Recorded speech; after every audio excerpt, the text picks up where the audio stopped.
So we're asked to write 7 over w plus 1 plus 3 over 4 as a single fraction in its simplest form. So because we're adding fractions, the first thing we need to do is find the common denominator. To do this, we multiply our two denominators together. So we'll be doing 4 times w plus 1. Well, in our algebra, we can leave this as 4 and then in brackets w plus 1.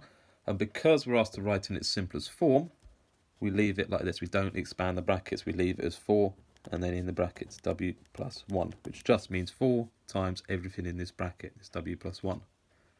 So we've multiplied this w plus 1 here by 4. We've multiplied this 4 by w plus 1. Now we need to do the same to our numerators. So the 7, because we multiplied the denominator by 4, we do the same to the numerator. We do 7 times 4, gives us 28.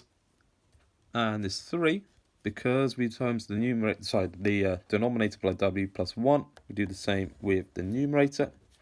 So multiply by w plus 1. So that means we multiply by everything in this w plus 1. So 3 times w gives us 3w.